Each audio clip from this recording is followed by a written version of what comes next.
After 7 months, the NFL season is back this week. Welcome into a new season on Pro Football Ireland, our flagship NFL podcast, presented by 888 Sport, the official betting partner of the NFL in the UK and Ireland. 18 plus begambleaware.org. Michael McQuaid, Mark Hogan, Midsip, and Jason Hayes. We are back after 7 months. Massive thank you to my wife for giving me a drink there at the start of this episode. And we're back, and we're all very thirsty for football, clearly, at the start of this episode. Mark, first off, a huge welcome back in. We are back after what seems so long doing this podcast, and we're all the way to New Orleans. And a massive welcome as well, Mark, to everybody listening to this or watching this on various social media platforms. Weird to be back in front of the screen, isn't it, Michael?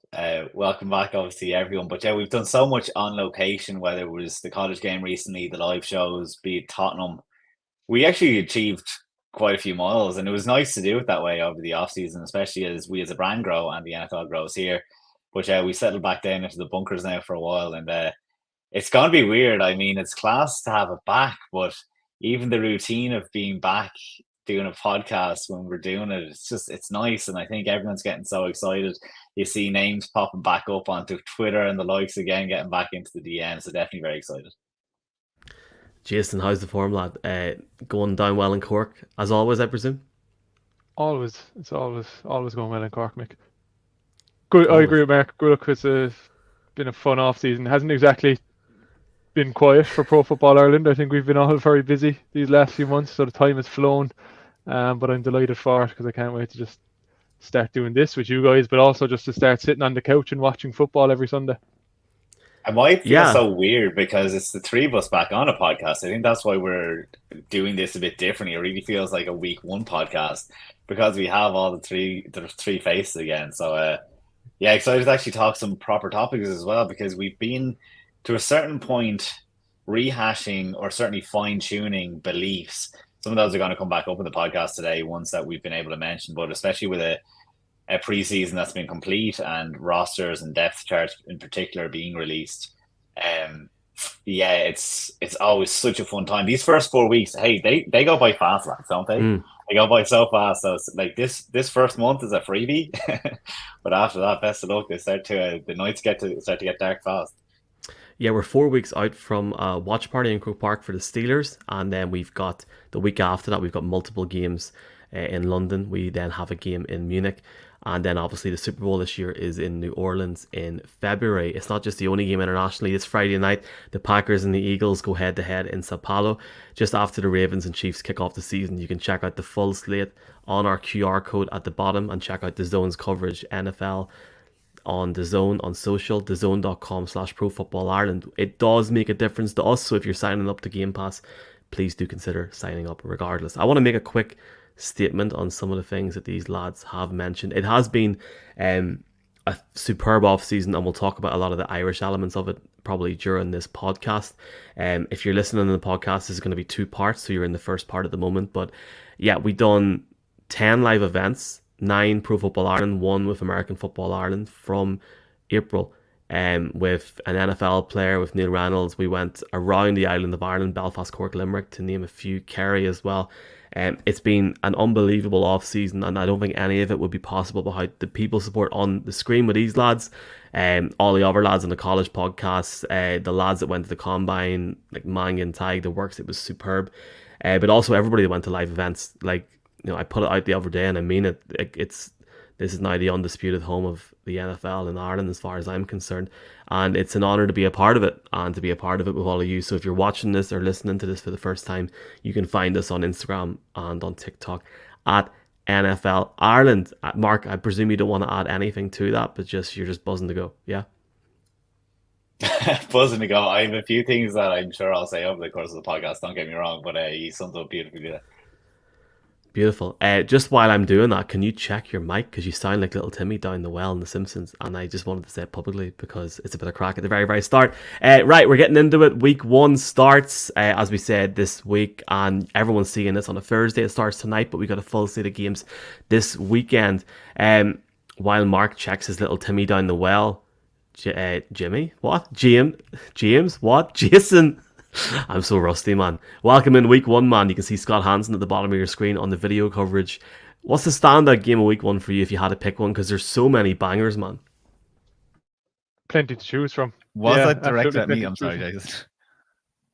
No, Mark, you still keep working on your mic. You're good. The microphone, I believe. Oh, You're it's not grand fixed. now. You're grand. You're 100%. Yeah, okay, You're grand. so the sound did go out, and I apologize for talking over you, Jason. I thought it was directed at me because as the camera looks, it looked like Michael was looking towards me. So I apologize. We still are working out these things 2 years into Pro Football Ireland. You can blame Michael for that because just before the podcast started, he was chewing gum very loudly into the mic, and Mark, in a fit of rage, slapped his AirPods and disconnected his mic. So I think he can both share the blame for that one.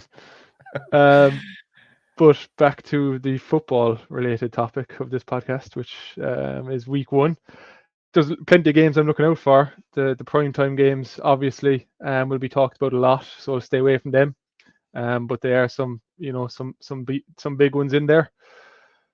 Maybe a game that's going to fly more under the radar, and I'm not looking forward to it too much in a sense of expecting a fantastic game. But one of the more intriguing games I think on the schedule is Jared Mayo's first game in New England and a new era starting there. They're heading to Cincinnati, and Cincinnati is another team I'm keen to watch because we were kind of robbed of the Joe Burrow superstar last year and how fun that offense is to watch in normal years because he's plagued with so many injuries. So I'm looking forward to seeing Burrow, Jamar Chase, and T. Higgins has come back to Cincinnati as well. So that offense should be fun to watch. They do have a new coordinator as well, so we'll see how that transition goes for them. But the Patriots, I don't expect them to be exactly a great team this year, but definitely a team I want to watch and I'll be interested in. It's almost like when Sir Alex Ferguson left Man United, Bill Belichick's been there for so long. And now it's just going to be strange watching a different coach leading that sideline. So it's something I'm really keen to watch. And I'm probably wasn't the biggest advocate of that hire. I've talked about it in depth during the offseason. You don't typically see an internal hire go on to have much success in the NFL, but I'd love if he proves me wrong because Jared Mayo, it does seem like a fun coach and a fun guy to root for. So that's definitely one I have circled anyway on my Sunday afternoon slate. Do you think the Patriots will be like Man United, Jason, and go through 15 head coaches before they actually have success again? I'm worried, to be honest, about the Patriots because Jared Mayo played bulk of his career under Belichick. He's coached under Belichick. You would therefore logically assume that most of his ideology in terms of coaching comes from Belichick. There are some things he's doing differently. Apparently, he's a bit looser in practice, lets players blare their own music, not as strict in terms of the schedule and the old school stuff that perhaps Belichick was. But at the end of the day, that formula was broken at the end of his tenure in New England. And to see one of his disciples take over, I'm just not sure I'm completely confident in it. I think the defense could be very solid this year. Christian Gonzalez will be back, another guy I'm looking forward to see.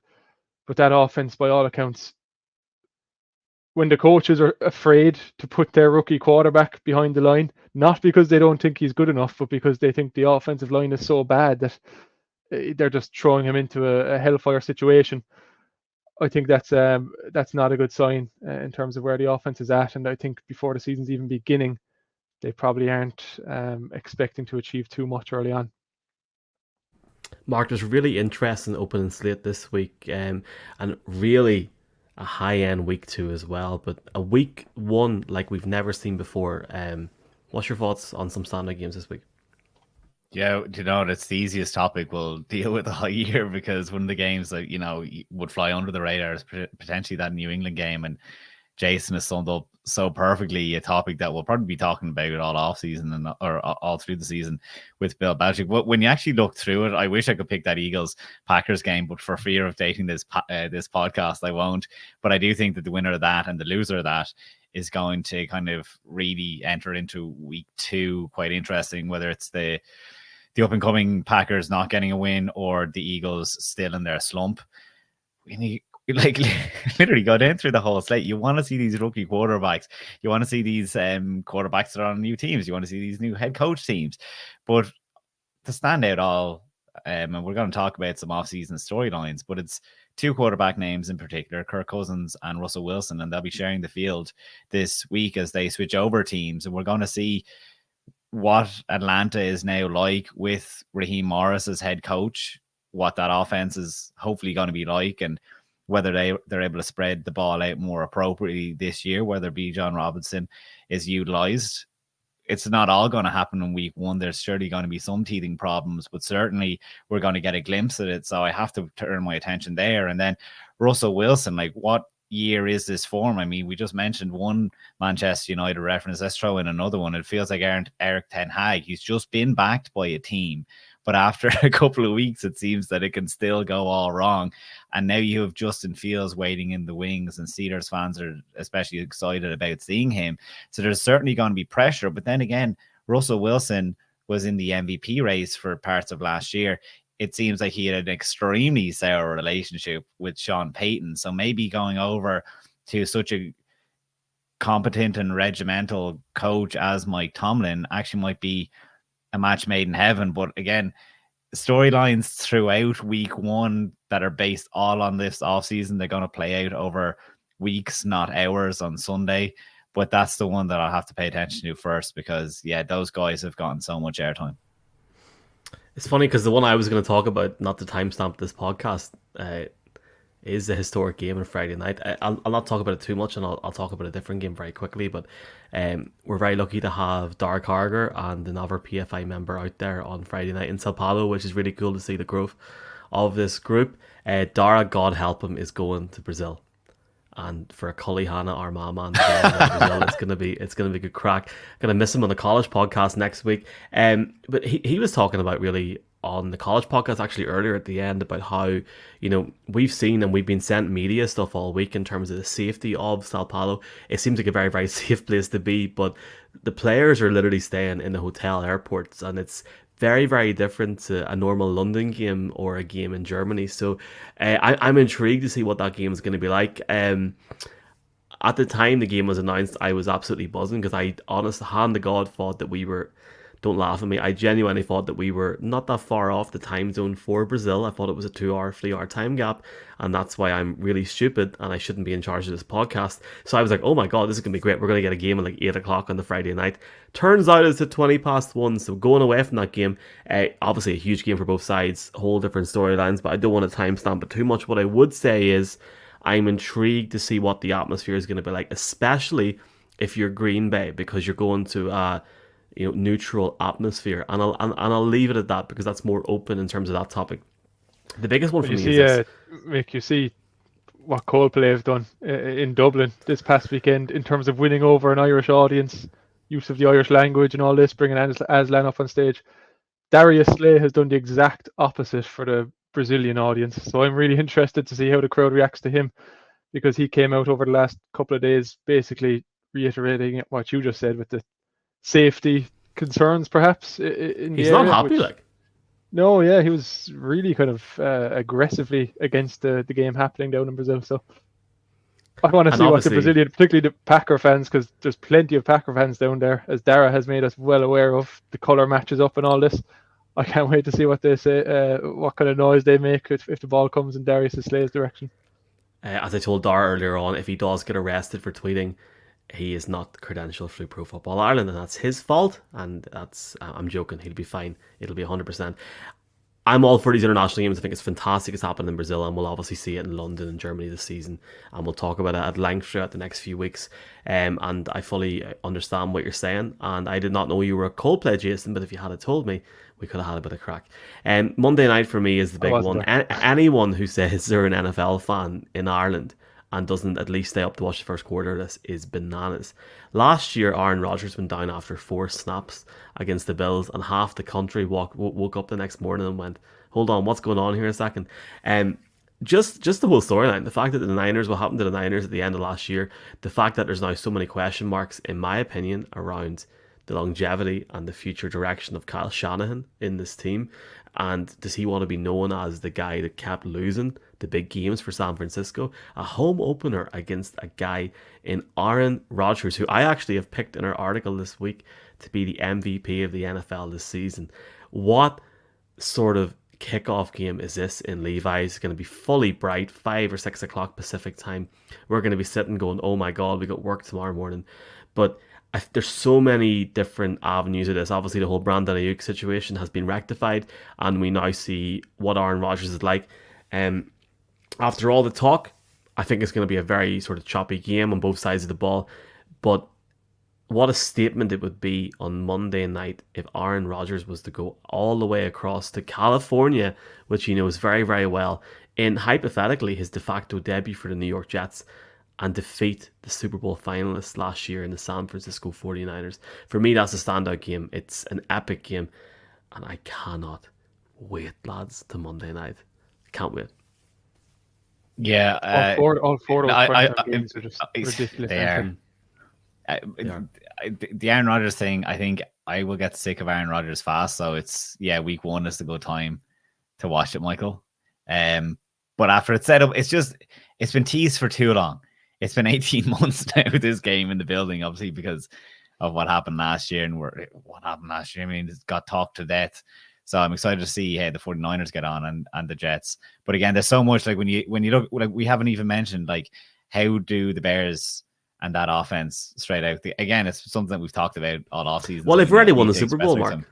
So yeah, probably, sure. But you know what? I hope I'll mention it a bit later on. But again, there's definitely a window there this year.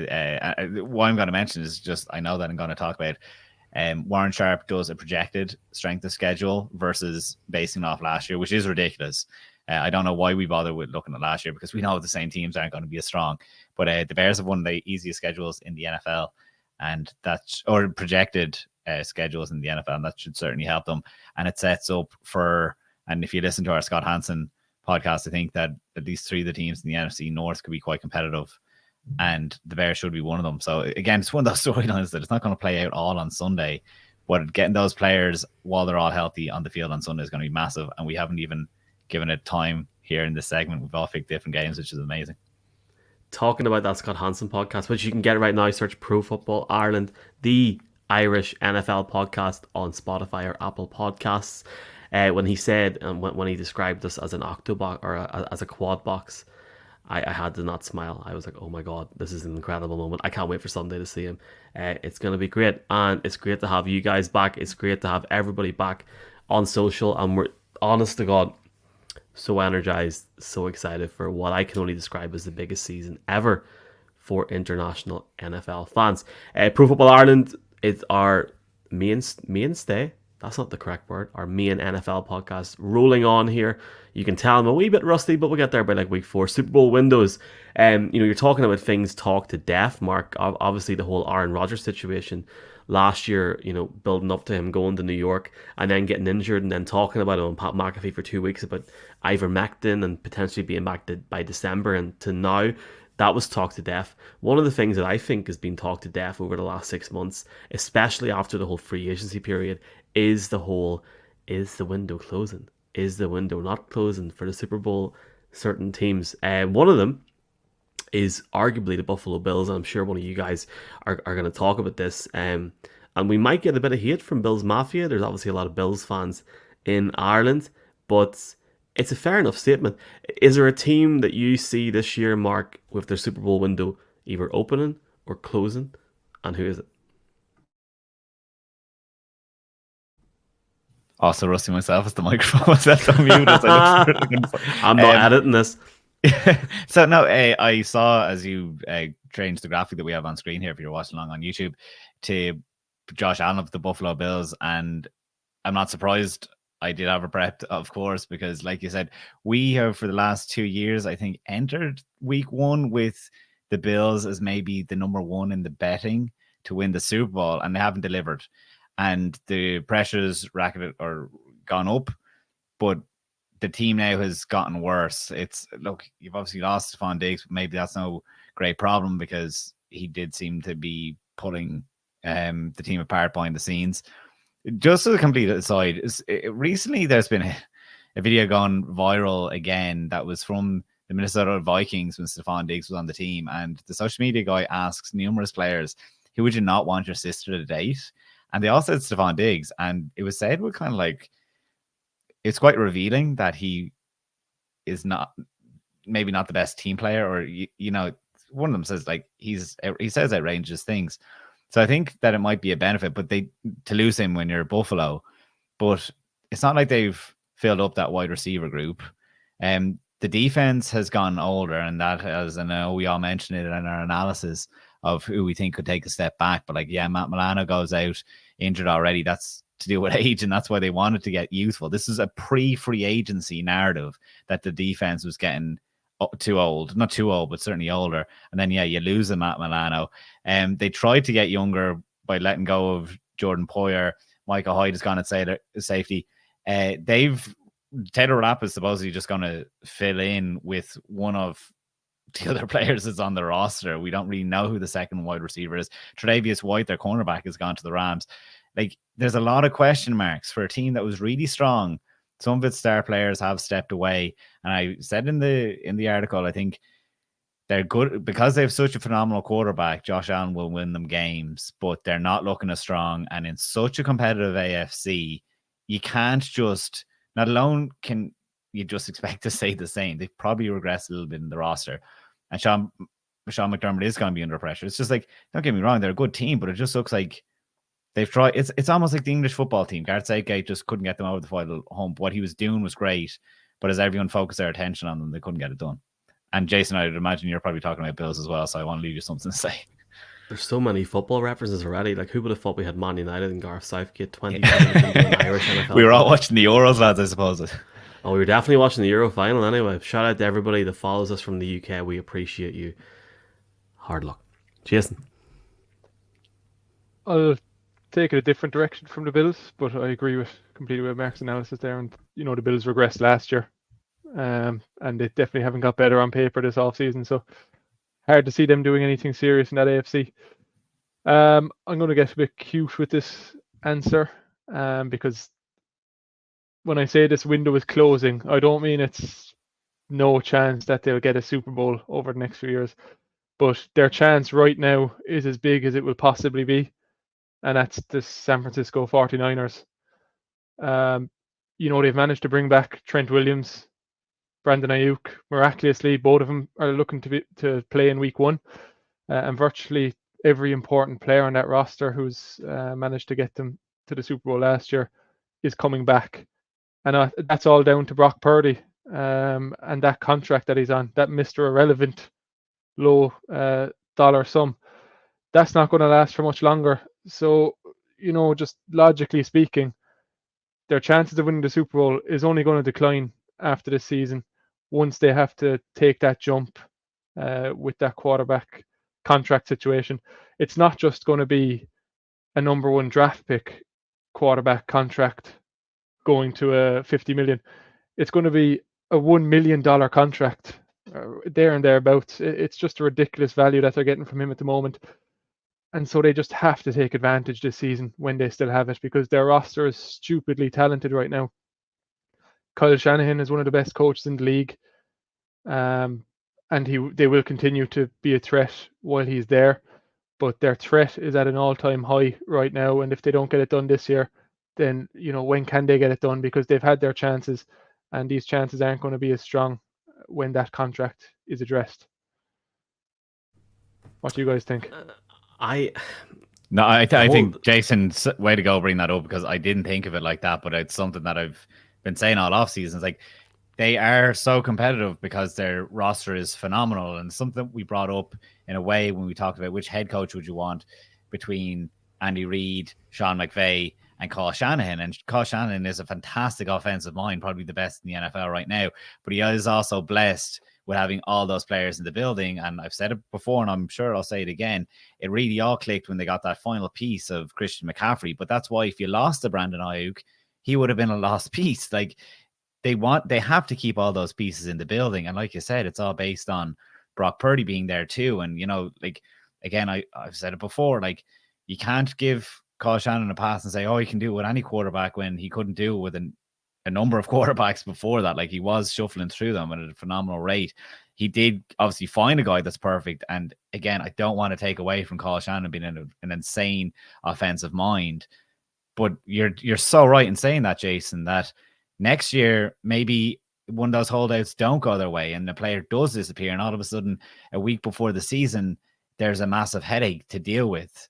I don't know where it comes, because now they have locked up these guys. Obviously they're going to keep Brock Purdy in the building, but yeah, it is on a shoestring now really for the 49ers, because they've been at the dance so many times. We know that they're able to get to NFC championship games almost automatically, it seems, at this rate. But for what it's worth, it's like, it does end up being a Dan Marino career, you know? Oof, that's going to get a lot of people's tails wagging. Would you keep Jason as the social clip, San Francisco 49ers window closing? Don't use me there coming in at the tail end. I might have to. We will see the crack at the end of this podcast. I'm going to keep it short and sweet with mine. Mine's sort of in the middle in terms of window opening or closing. It's the Detroit Lions. The perception of this team from when Coach Campbell came in 2021 to now, and the difference in which he has done in terms of growing the team year on year is superb. To think of his first press conference when he was sitting with about 20 different cameras, because it was all during COVID, and he gave like what's going to go down in history potentially as like a legendary pipe dream speech, to now, and the growth is class. And that city last year, when they got so close to a quarter from the Super Bowl, especially that game before in Detroit, was just on a different level, something that we've never seen in our lifetime for Detroit. And certainly one of the great things about the NFL is when you have a team like that can suddenly come out of nowhere, when you've got a great coach. I think speaks volumes. There's so many pros for this team at the minute in terms of Super Bowl window, and that's the guys that they've been able to keep on during this offseason. Amon-Ra St. Brown was given a huge extension. Penei Sewell was given a big lockdown extension as well. They've kept the offensive coordinator Ben Johnson, and obviously Dan Campbell remains there among many other players on that team. But the biggest one for me, and this is where it goes away from having an open window to I might shut it just a little bit. Jared Goff.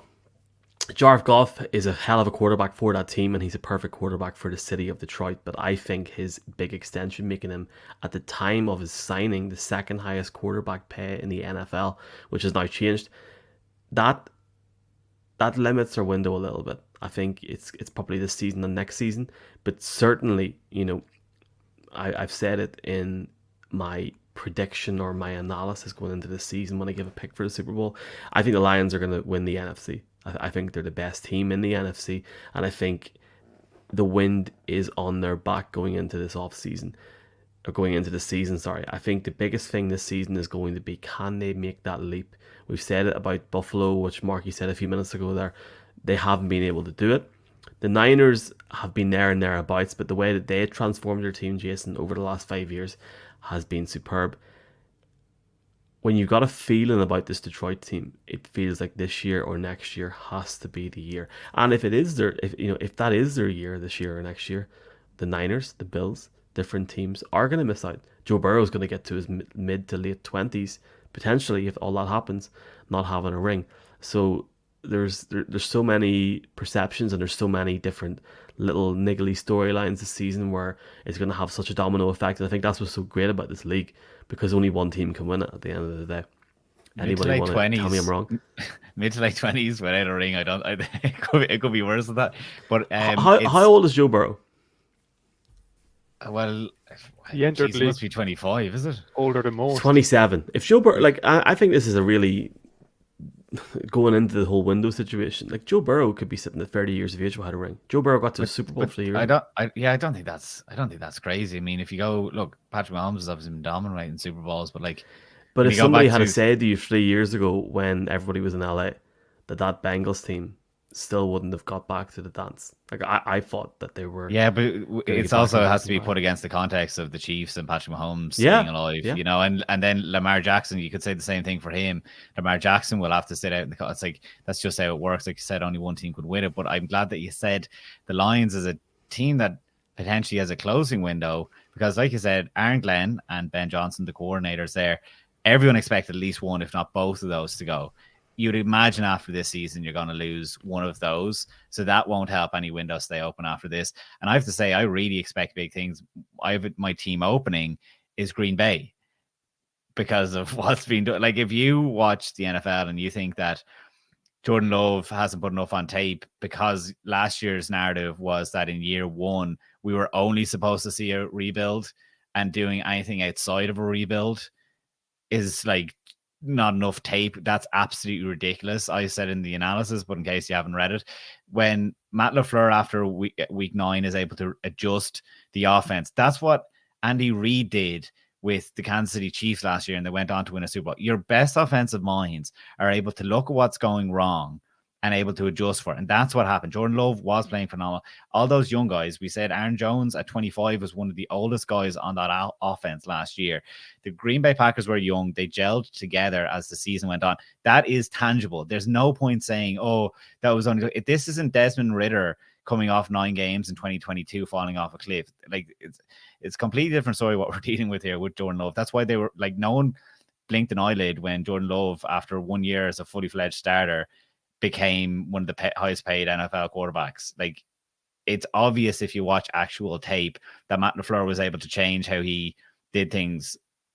There's between motion and everything, and it's frustrating. But anyway, that's not free. If you listen to our podcast, I hope that you're able to. Are you starting a rant 30 minutes into week 1? You starting a wee rant? It goes beyond. It goes beyond that though, because when you look at how they swapped out Aaron Jones for a guy who was the rushing leader only a couple of years ago, Josh Jacobs, who said that he was just out on the Raiders last year, like, that's a massive upgrade. And then Christian Watson, Romeo Dobbs, Jaden Reed, and Dontavian Wicks, the wide receivers, is like, that's like, is there as good, or it's definitely up there with the best quartet of wide receivers in the NFL. And that recognition comes with a quarterback that is making you obviously play out of your skin, but definitely they have complementary pieces that it took them time last year to figure out what best complemented one another. But again, beating the Dallas Cowboys the way they did in the playoffs says a lot. And then when we bring it back in, not just in the offense, but into this window opening, the defense was able to get rid of, I suppose, who was a real bane of people's life last year, Joe Barry, the defensive coordinator. Jeff Hatley is back in now, is in now. And actually, if you look at the numbers, 10th in points allowed, 16th in total defense, and 7th in pass rush last year, actually speaks to a team whose defense wasn't as horrible as the Packers fans made it out to be. So you'd expect they have a ton of talent all over the field still. That I have high hopes for the Packers this year, and that's why it's going to put the Lions under pressure. And just like I said, the Chicago Bears are, I don't think the Chicago's window is opening yet, because I think Matt Eberflus in that situation has to sort itself out, and maybe a potential new head coach in the future. Although that's just like what we said about the Bengals before Zach Taylor got it together. He was under serious pressure before he got all his pieces in place. So rant over now. Thank you, Michael, for the floor for so long. Week 1, baby. We're rolling on the Pro Football Ireland flagship NFL podcast.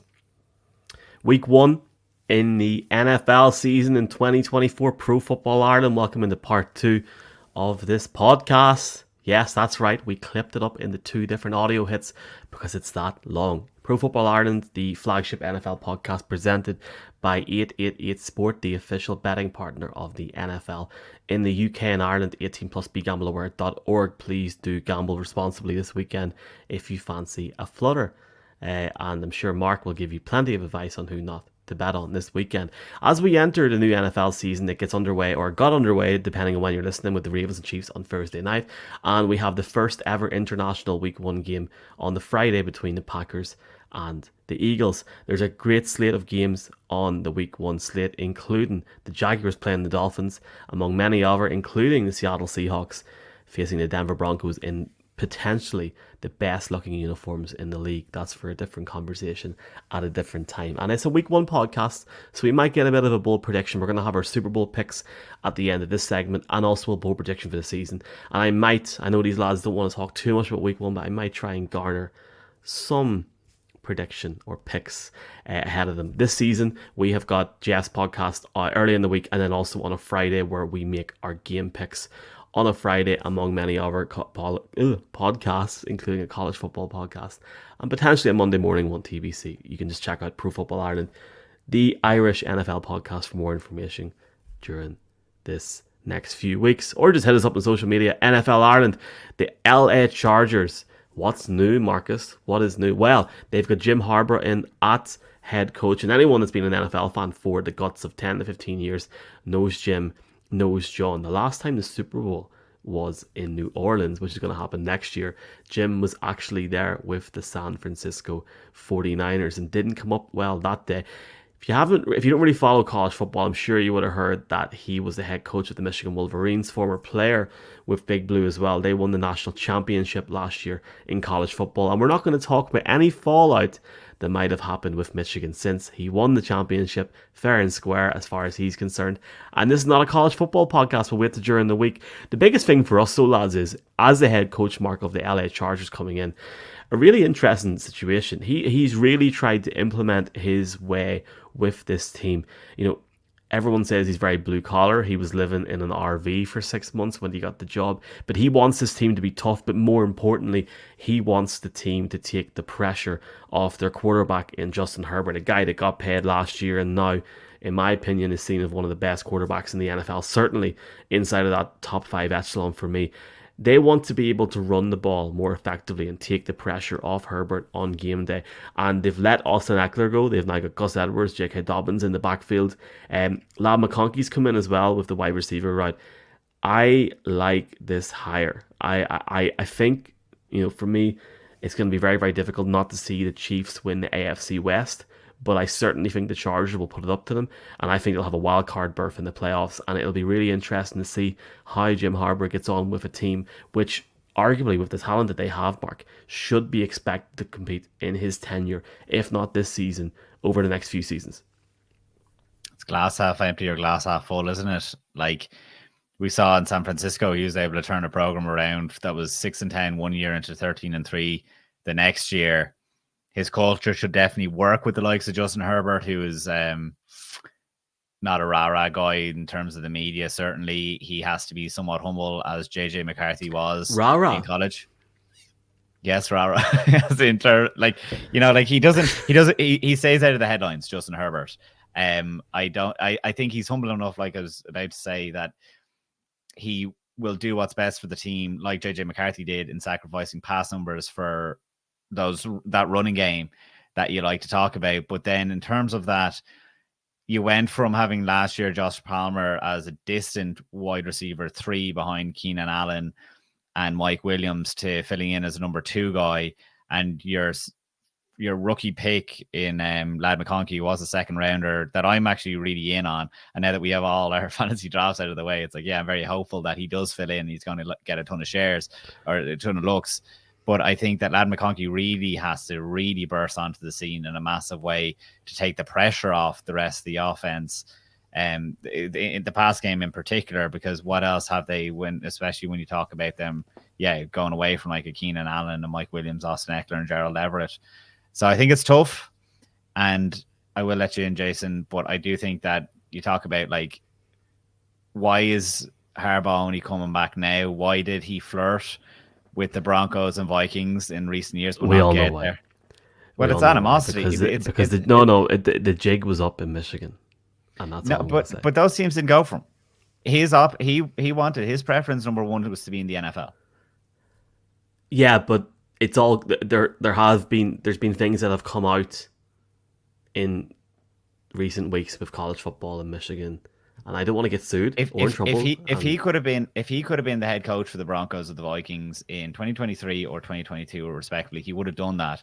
And I think teams are aware that you're either a big Harbaugh guy or you're not a Harbaugh guy. That's all of us.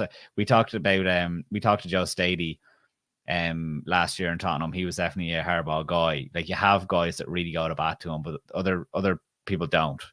And I think that will either, it's going to work in LA, and LA is probably the right place for it. In New York, for instance, maybe he wouldn't get as much leeway.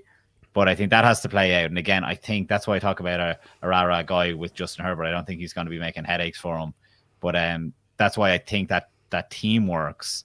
but we'll see that play out over the next year or so more than anything else. Hashtag rah guy, hashtag Pro Football Ireland. Jason, just going on that, like for me, Jim Harbaugh, yes, flirted, but always went back to the Wolverines because the Wolverines always played him. Always paid him. But the reality is he won the national championship last year. What he done and the manner in what he done there, like he'll forever be a legend with the Wolverines. But since that, the NCAA have opened an investigation into sign-stealing accusations against various staff members of the Michigan Wolverines football team. And for me, he got out at the right time. Fair play, I would have done the exact same. Win the championship. It's the best thing you can win in college football. And then go win a Lombardi. The Harbaugh family now, Jason, have got some silverware in that locker. How amazing would it be to see the Ravens and the Chargers go up against each other in a playoff game this year? That would be cool. That would generate a lot of a big audience for sure. Look, Jim Harbaugh's been successful everywhere he's been. Even as a Cardinals fan, when the 49ers fired him all those years ago, I was very relieved. And that's a sign that it's not like he was on the decline as a coach. There was a bit of a falling out internally there, and that's why he exited the league. But he was still one of the best in the game at the time. It's been a good number of years now, so I'm not going to automatically assume that he's going to slot in as one of the best coaches in the league straight away. And I don't think he's just automatically going to turn around this roster. I would just like to see a bit more proof, because the game evolves a lot in a short period of time. And I just want to see that this Jim Harbaugh style is still suited to today's NFL, because he's definitely gone very run heavy in his approach. As you say, Mick, taking pressure off Justin Herbert, who's had far too much placed on his shoulders in his young career. Jim Harbaugh is definitely going more down the run first route, and that's exactly how it was when he was with San Francisco all those years ago. That's how it was when he was at Michigan. He's always been towards the very bottom in terms of pass attempts for each game, but then because of the success he gets in the running game, he also bolsters one of the most efficient passing games in the league, always near the top in terms of yards per attempt, quarterback ratings, all of the above. Justin Herbert's been a volume passer for the first few years of his career, and it's going to change dramatically. I think he's going to be towards the bottom of the league in terms of pass attempts, but those pass attempts are going to be a lot more successful and a lot less being put on his shoulders in terms of making plays, and a lot more schematic success I think we can expect. But look, aside from all this football stuff with Jim Harbaugh, I'm just happy he's back in the league, because he's been a headline media news story machine since he came back. Most recent example, we're singing Justin Herbert's praises there about how he's not going to kick up a fuss if Harbaugh does take some of that responsibility off him. No, he's a rah-rah guy. That's how you say it, Jason. You said he's a rah-rah. We'll leave that clip to you, Mark. But this veteran, this leader of men, calmed a crisis situation on an elevator when they were stuck for 2 hours. And Justin Herbert came out of that elevator without even a bead of sweat on his forehead. These are the type of things that Jim Harbaugh comes up with, and it's just absolutely brilliant to watch. He's just absolutely tapped, and I think he's gotten more tapped over the last few years, because I don't remember him being quite this unhinged when he was with the 49ers. But every press conference he does these days, I think he's kind of playing into it a bit, and he's become almost a parody of himself. He's just chilled, because like what he done last year to him will mean as much to him as winning a Lombardi. So yes, there's pressure on, but I think he's right to enjoy himself, and fair play to him. It's a pity that we will probably never see a repeat Harbaugh Bowl ever again in terms of a Super Bowl, but it is what it is. Before we do move on, I just want to state that just to not be in trouble here, on the 6th of November 2023, the NCAA reported that they found no connection between head coach of Michigan at the time, Jim Harbaugh, and the illegal sign stealing that was done on the occasion. There is a Netflix documentary currently out called Untold. There is an episode called Sign Stealer, and we would seriously recommend everybody to watch that before they make any prerequisitions. We are not stating that anyone with the LA Chargers or Jim Harbaugh has anything to do with that. The LA Chargers have been very, very good to us in the past, and I'm hoping they will continue to be. They've got a new GM as well. It's a big moment for them.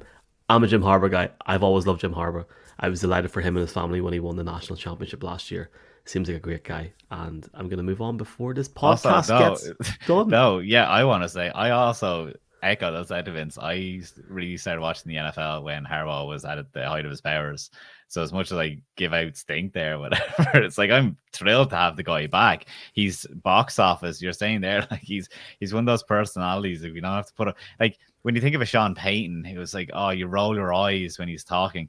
At least when Harbaugh does it, it's like you feel like it's a bit tongue in cheek. He's having the crack with the boys. I think for a lot of Europeans, he put college football on the map because a lot of NFL fans could associate themselves with, oh, I know that guy. And I genuinely mean that as well. I got a lot more people involved in it. It's a pity he couldn't get to Dublin as a part of the Wolverines. Maybe that'll happen someday. Who knows? Great crack in Dublin a few weeks ago, boys. Thanks very much for all your efforts and for everyone's efforts and for everybody joining along that week. It was good crack. A big gra for the games in Dublin at the minute, boys. What like just on that, what an off season it's been for the game in Ireland. I think Jason mentioned that at the start, lads. You know, it's been an off season, but certainly to me, I'll be the first guy to admit it hasn't really felt like an off season. We went obviously from the Super Bowl, and then we had the NFL Combine, and I think, lads, that I really underestimated the impact of what that was going to be and how that was going to be perceived over here. In my line of work, the day after the NFL Combine, I had people come up to me, ask me about Rory Begg and Charlie Smith, Darrell Leader and Mark Jackson, and to see Ty, Connor, all those lads go out there and to see some of the content that came from that was just really, really cool. And going from that, we had the opportunity to have an International Women's Day event beside the Aviva Stadium, which was really, really cool. But Mark, there's been so many cool events, like with the Steelers, with the Jaguars, so many different options this off season, and to then see guys get signed, it's just been just awesome in Ireland. And I know we're going to talk more generally about the league in a second, but this has been a historic off season for the island of Ireland. And Mark, probably the biggest one of all has been the rebranding of NFL UK to NFL UK in Ireland. That's something that we have been pushing for a little while. And it seems that it's allowed them to do a bit more, hasn't it, Michael? Like, it was obviously, I'm not going to say that it's not on their social medias, for instance. Like, it definitely seems that they're acknowledging the Irish fans a bit more. I don't think they're purposely staying away from Irish fans, but it definitely is like, yeah, we got to have the draft picks here and stuff. And that was promoted through the social media channels as well of the NFL UK. So I don't know the technicalities or legalities around all that kind of stuff, but it definitely did seem like we were very heavily represented. It came at the perfect time with obviously all these kickers. There's no point talking it to death, but I think that those moments, and I suppose the standout moment to me was, look, obviously people know that I work in radio or whatever, when I went into work one day and there was a gaggle of reporters around me asking about what's the story with these Irish kickers, what's it mean? And I know it was quote unquote short-lived. That is what they say, Michael. I'm not making this one up. A gaggle of reporters, I've seen it before. There's definitely an Ulster dialect there missing. Well, I don't know. But like it was amazing, and I think it's getting stronger and stronger. There's no point beating this to death or whatever. We're obviously so proud of what those guys achieved. We didn't get the result that we wanted with Charlie, but I really, really think, and I suppose I haven't said on the podcast, I think it is an absolute blessing that he's there kicking and improving day to day without the pressure of this having to work straight away. Because look at what Dan Whelan did. He was behind the scenes in the NFL. He had to go to the XFL. Then he ended up with the Packers. And remember this time last year, we were like, oh my God, he's made the 53-man roster. Latest I'm hearing that he's going to be an all-pro talk this year. So while it might seem like a step back for Charlie, absolutely it is not. It is a really nice trajectory, a nice solid, steady path that he's on right now. And the intrigue that you see from the New Orleans beat writers is absolutely nuts. So I suppose it's worth saying that I actually live on a podcast for once instead of thinking in my head the whole time. It's really, really cool, Jason. And sort of going on what Mark said, a couple of things I haven't mentioned. 5 live events on a pre-season tour, 2 with Neil in Belfast and down in your neck of the woods in Cork as well. FAO Bada actually taking the time out of his schedule when the man was home for a week and a half is really, really cool. And people don't realise that for these guys, they haven't got much time at home and they end up spending the time of us in an apple green, eating a bag of potato. It does mean an awful lot. And Jason, just to harp on there what Mark said about Charlie, to see guys now go across to the US, like for example, Paddy McAteer is going to be playing in front of 60,000 people next week in college football in one of the biggest stadiums in the States for college football, and so many other guys that we do wish the very, very best of luck to just over the season. Darrell Leader got MVP for the team in the ELF after 6 games. I haven't actually said this privately, or I'll say it publicly on the podcast. I think he's one to watch out for if he continues that next year for a free agency signing, at least for training camp for an NFL team. I watched one of his games and he's improved massively. But just as well, Jason, just sort of a final word on that sort of combine crack. Like guys like Rory, Mark are just great lads, and Rory reached out to us after it didn't work out in Carolina, and what you see and what you sort of see on social media is what you get. Those guys are great, and for those guys to do that is really, really awesome. Obviously, there's a lot of stuff going on behind the scenes at the minute for next year, and I, for one, can't wait to see who is going to be there. But Jason, it's been a fantastic off-season in Ireland. I want to thank you for going down to Cork that day. I know it wasn't too far for yourself, Alan and Stephen, to work with the Steelers, but that was a pretty cool time as well.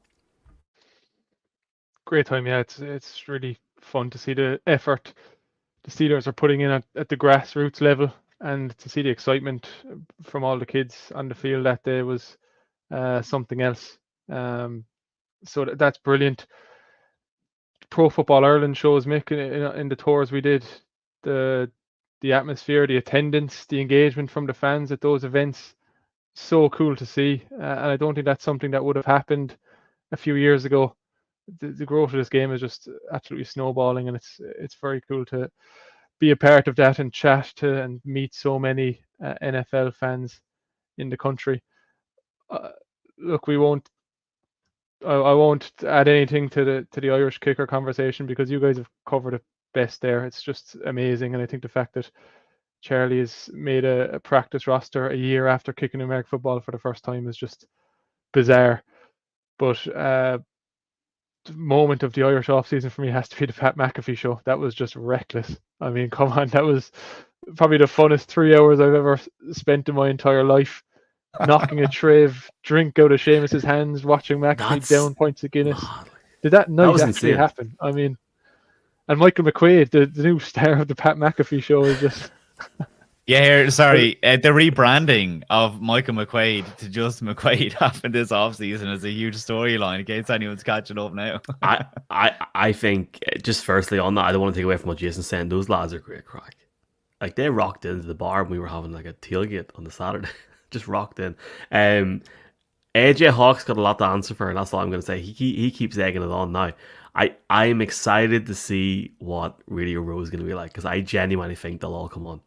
I genuinely think they'll all come on, which is mad. So that day was gas though, because you had like literally boys left, right, and centre in Sharon Mahon's great pub on there on phones. J.R. Mahon's. You had boys saying like, I was like, gee, I took a half day, like so I'm off the hook here. There was one lad that was on Teams all day long. And it's like, I'm answering texts. If I get one phone call, I'm sick. As he bites into another chicken wing with his girlfriend now on lunch with us. It was there was all kinds of stuff going on that day. So yeah, Jason might have bring that one up. There's good memories for us, and I think a lot of shout out Mark as well to Rob Mahan, and that was a great weekend. Like that was like he put it out for us that weekend, and we do appreciate it. So thanks very much to the Mahan family for that. And what they done, like they got those, like obviously Pat flew over himself, but they spend a considerable amount of time and money getting that show together. So let's do it every year. Let's have the crack. I can't wait for the Super Bowl now. It's gonna be great crack. You boys are definitely going to McAfee at the Super Bowl. No doubt about it. Hop. I guess if we sort of transition into just generally one of the biggest storylines, just of the off season. I want to say it first, Mark, if you don't mind, because I'm not saying I'm not allowed to put it out. But Jason, you were there in Limerick, and Neil got personal enough about Kirk Cousins. He obviously has a very good relationship with him, and we can't really put it out. That's how good the conversation was. Talking about, obviously it came as a shock to Kirk Cousins, but he knows he'll bounce back from it. This was a considerable storyline at the time. Kirk Cousins obviously going to Atlanta in free agency, and so many people expecting Atlanta to take a step forward, and to see them then draft Michael Penix, never mind that the profile, demographic or age demographic that he is, it was a shocking move. And I just, to this point, I don't really get it. I guess if you sit in for a couple of years, then it makes sense. But certainly, Mark, if you're Kirk Cousins, you feel blindsided by this situation. And that's something that Neil obviously talked about in Limerick there with Jason as well, which is a great night, and thanks to everybody that came out. That has to be, for me, Mark, the biggest storyline of this offseason. Like, we can sit here and we can talk about Brandon Ayuk pussyfooting about for a month and a half, but no, like, that's him leaving Minnesota is one thing, but then it's just the most Atlanta move ever. Yeah, the Michael Penix, and look, to kind of, throw this forward instead of being reflective, it's like, yeah, we'll see how it plays out, and it's great. Like, we won't know, will they need that Michael Penix insurance policy this year, but have it there anyway. And I have said that the Detroit Lions got awful stink for where they drafted, say, Jamar Gibbs last year, and obviously he was massive then when David Montgomery got a bit in. Like, it was a massive storyline, but I think to translate into something that we'll be paying attention to now over the next few weeks, I kind of look at it more as the changing of the guard that happened this offseason and what that mean over the next few weeks. And what I mean by that is, obviously, we saw the best defensive player in probably NFL history, Aaron Donald, retire. Bill Belichick and Pete Carroll are no longer head coaches. But then there was also 6 quarterbacks drafted in round 1 of the obviously of the draft. And as to quantify what that means, so there was 3 last year, 1 the year before, but there was 5 in 2022. That was Trevor Lawrence, Zach Wilson, Trey Lance, Justin Fields, and Mac Jones. I'm not saying when you hear those names, it's not like all these guys are going to actually pan out as we want them, but you certainly hope, like, Bo Nix comes with the post Russell Wilson finally in Denver. We can close that book on that, although it does open up another one with Sean Payton's future. When you think of JJ McCarthy, the post Kirk Cousins, we won't see it play out this year, but I'm actually excited about Sam Darnold. Drake May has closed that Mac Jones book, Jaden Daniels for Sam Howell, Caleb Williams for Justin Fields.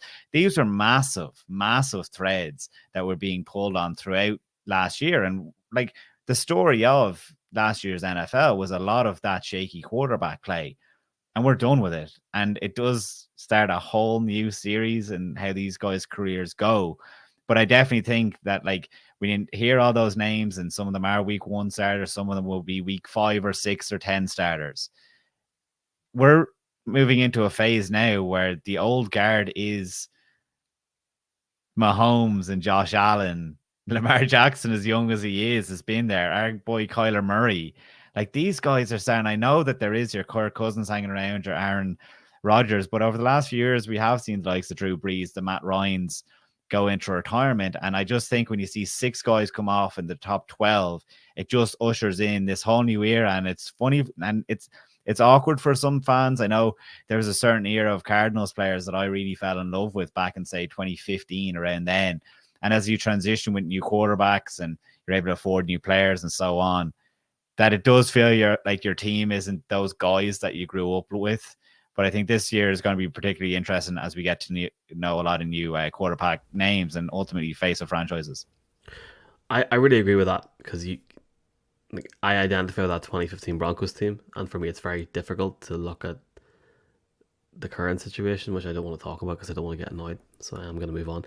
Jason, surely Mark breaking his leg at Tottenham Hotspur Stadium after signing a waiver has to be up there. Can we confirm per source that Mark will be at Tottenham in 4 weeks' time? I'm not confirming anything anymore. I mean, I confirmed that I'd be on that flight at 8:00 and I missed that. Jason, I got the insurance money my last week. Jason, can you confirm that you'll be on the flight at 5:15? I believe that's at Cork. 5:15 booked. Jesus Christ! It's going to be a fun day. Fun morning. And waiting for everybody at the airport. I mean, 5:15. I probably won't even leave my house for a 7 a.m. flight to 5 o'clock. I feel bad for you, but yeah, it's an exciting season. Obviously, you really missed a great day. You were meant to be there when Mark broke his leg, but you couldn't make it for different That was a reasons. bad day all round. That was just a bad day all round. We won't get into it, but I was having a bad day in Croke Park as well, I'll tell you that much. Is there anything that sticks out for you for the season if you had to sort of talk about a big storyline? Is Marvin Harrison Jr. sort of being a bit of a prick in terms of his fanatic situation there? If you're a Cardinals fan, I think it's ridiculous, Jason. Just sign the damn contract. Let people buy your jerseys. As a DH Gate enjoyer, I get it, but it's all good. Well, look, you've given me something to talk about anyway, because I was going to talk about Michael Penix. My backup was the draft and how it's just kind of bizarre that the top 14 picks or whatever were offensive players. So you guys have stolen my two topics. Marvin Harrison, let's not call him that word. Michael, I can't wait to see him play. I don't know what's going on there, but there's obviously more to the story that just can't be disclosed for legal reasons. I've seen some fans trying to get around it by making the custom jerseys. And even the custom ones are still, they still have restrictions on Fnatic, so people are getting very creative in how they spell his name and using numbers instead of letters and all this. But look, one thing that I am looking forward to seeing is the new kickoff rule. It's always difficult to see the preseason versus the regular season and how it's actually going to manifest itself in a real life game, because Bill Belichick was speaking on the Pat McAfee show last week, and he was talking about how coaches and special team coaches have agreements with one another going into these preseason games, saying, okay, give us a few short kickoffs so we can both practice our special teams units, both return-wise and coverage-wise. So I want to see how that actually translates now into a real game. Are we going to see teams just booting the ball out the back of the end zone? Hopefully not.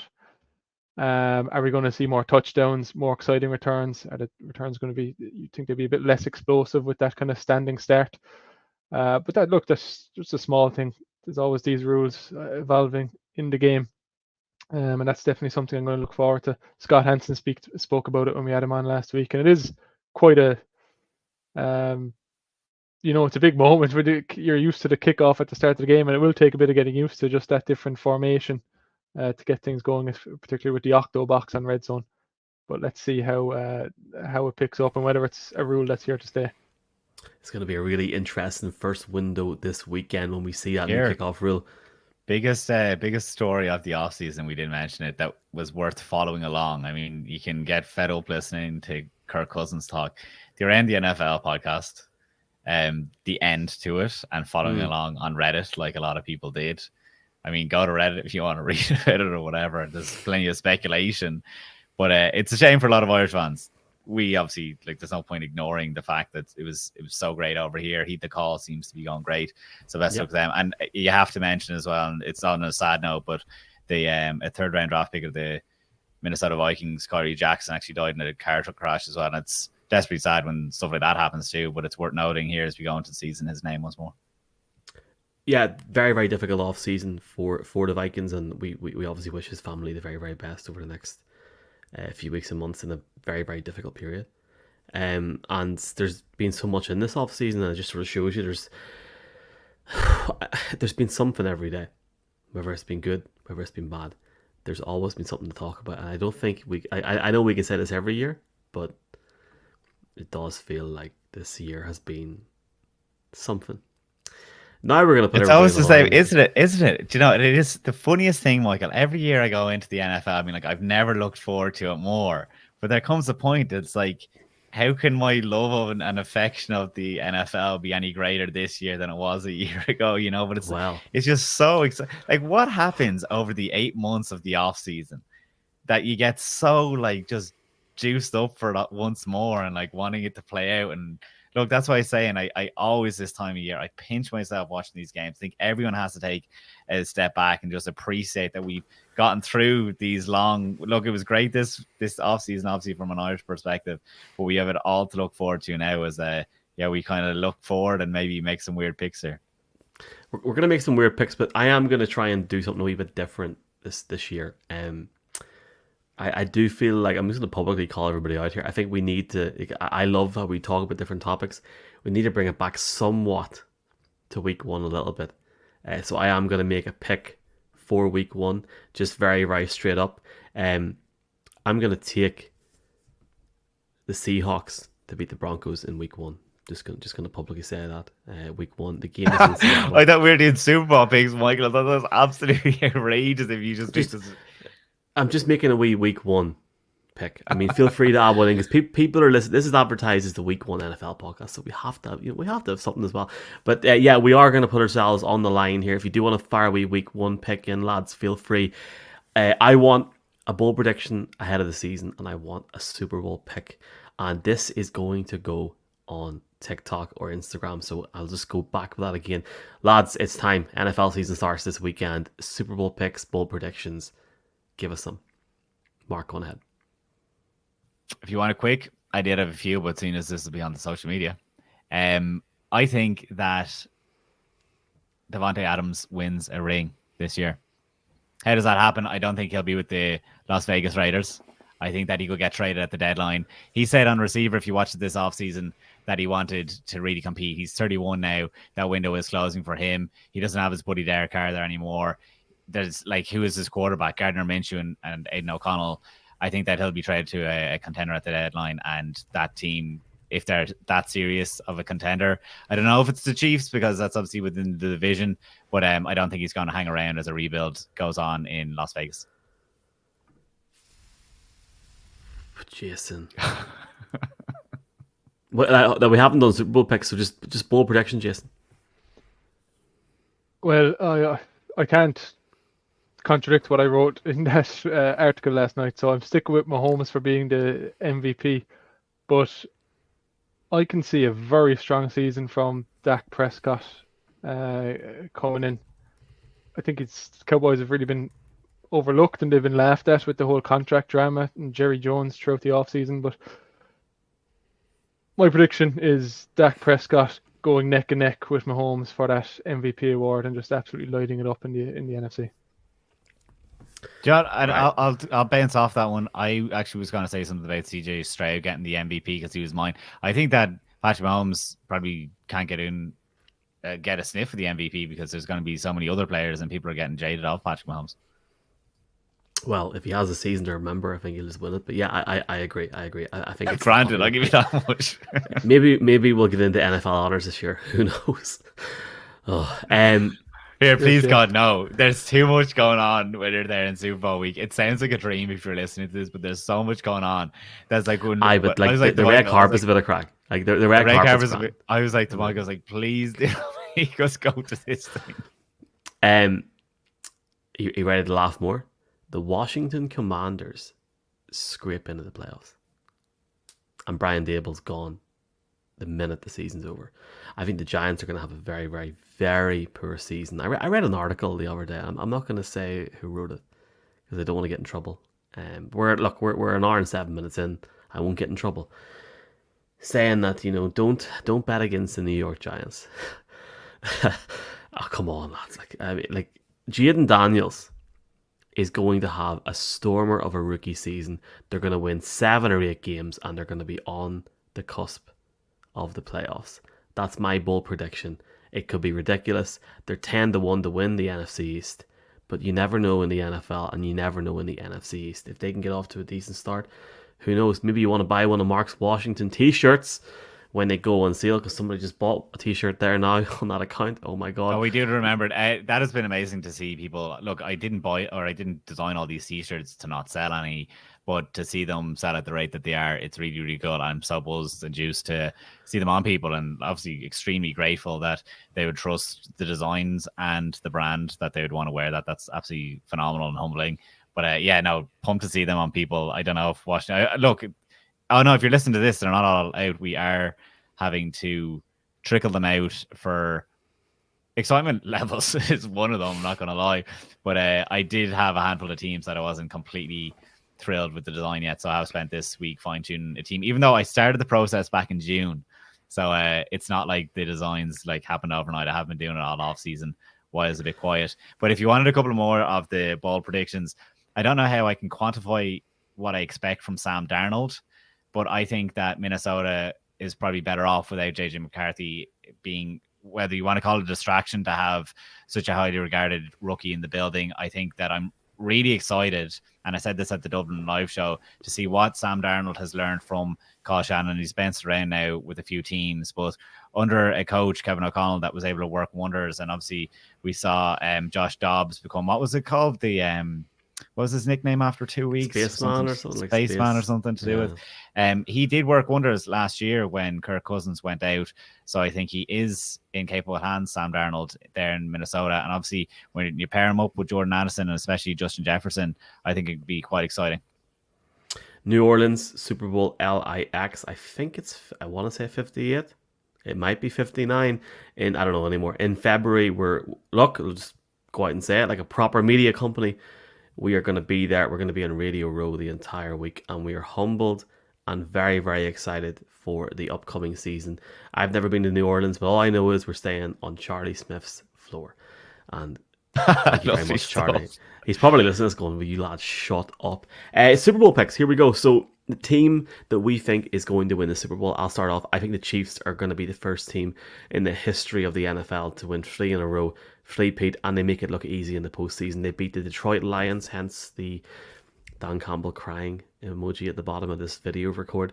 I think the Lions will have a stellar playoff run, one for the history books. And if we are in a situation going into New Orleans where you have the storyline of the Detroit Lions potentially winning the Super Bowl and history for Patrick Mahomes, you can't ask for much more than that there. And I also said in that preview picks article that if it does happen, I do believe it will be the changing of the guard for many players in Kansas City and also coaching staff. I think Andy Reid will walk away on top because nobody can ever really, in the modern era, in my opinion, repeat that in the manner in which he has done. And I think Travis Kelce, among other guys in Kansas City, will decide to pack it in. That then gives the Chiefs a couple of years to work things around and gives Mahomes, entering his 30s in a few years' time, an opportunity to do what nobody thought could be done. We've seen it in Formula 1 with Lewis Hamilton, equaling Michael Schumacher's record. If they win the Super Bowl this year, I think Mahomes matches or beats Tom Brady's Lombardi record. Chiefs win Super Bowl. He's on pace for it anyway. I have gone in a completely different direction. Sorry, Jason, you paused for too long, so I jumped in ahead of you. I have the Kansas City Chiefs down in the article that we wrote, but to be honest, I nailed the prediction last year, I should say. Start of the season, Chiefs over 49ers. You do not get any credit or glory when you go with something so obvious as that. So I said I am going to go for a more fun one and something that I do believe in. The Houston Texans and Green Bay. I've gushed there about Green Bay. I could do the exact same for CJ Stroud and the Texans organization as a whole. I suppose we do have to see the bottle of these head coaches if those teams were to get there. But I don't think you give them enough credit for what the two of them did last year and just completely transforming what we expect of them and just the narrative around them. Again, rebuild years they were supposed to be, but they go in this year completely different with a lot of belief. So I think that the Texans, if the trends continue, the Texans over the Packers would be an amazing, amazing Super Bowl. Wow. Jason, who you got, pal? I'm on the first game of the season, Chiefs Ravens. I'm struggling to look past either of those teams, to be honest. I think two very, very strong shouts. I've gone with the Chiefs for the simple reason that their defense was one of the best in the league last year, and they somehow managed to bring Chris Jones back, which Super Bowl week in Vegas, the consensus seemed to be that he wouldn't be coming back to Kansas City. So it's massive to have him. Of course, Spagnuolo will still be doing his thing. And that Chiefs offense was far from the offense we expected. And we've come used to over the last few years. And I just don't see that happening 2 years in a row. Mahomes, Reid, the whole gang, they've had a full off season to get things right. Made some nice signings. Xavier Worthy through the draft, a bit of speed on the outside. Marquise Brown, more speed. They're really trying to bring back that deep passing game. And I think Mahomes will be playing at the high level that we're used to seeing, coupling that with a very good defense on the other side. They do have to replace Snead, so we'll see how they cope in that regard. But overall, I think that unit should be just fine. Offense will be better. and the Chiefs are gonna win 3 in a row. I was laughing because I thought you were going to say you couldn't see past the first game. Current odds with 888 Sport, our partners, the official betting partner of the NFL in the UK and Ireland. The Chiefs are 11-2 favourites to win the Super Bowl in New Orleans, and Mark's picked the Texans are a clean 16-1, 18 plus. Nice. BeGambleAware.org. Please do You can gamble pick responsibly. You can pick Super Bowl matchups, I think, on 888. You certainly can later on in the year. Maybe it's not being offered now. But if you can pull it up really fast, I would love to see what the odds on. Because the Chiefs lines, I don't think is, if you can do it fast, obviously you feel under no pressure, Mike, but the Chiefs lines, I don't think is a completely out there pick. I think a lot of people were, and look, they were so close to doing it's not. It's not there. It's not there. But the Chiefs are 28-1 to go 17-0 on the season. 888 Sport, BeGambleAware.org, 18 plus. Folks, do take care of yourselves. On that, do take care of yourselves. That's the end of our week 1 preview. Just as we round up, and you want to timestamp this recording, if you got that long, Trent Williams has just officially signed his deal with the Niners. He is back, so fair play to all the Niners. We appreciate all of the fans of every team that listen to this podcast and give us the time of day coming to events. We put a serious amount of work in, and I want to thank these lads and everybody behind the scenes for doing that. It's a huge season coming up this year, and we have obviously got a massive 18 to 24 weeks ahead of us as we get all the way to New Orleans on Pro Football Ireland. I want to thank you for your support. We'll be back next week. We want your feedback. Do catch us on Instagram, TikTok, and X at NFL Ireland. If you can, read my preview on RT Sport website this Friday. It will help everybody, I promise. And if you're going to watch the games this weekend, folks, watch them on the Zone, thezone.com/Pro Football Ireland. From Michael, from Hoagie, and from Horgan over there in Cork. We'll see you next week. Keep her lit. All the best.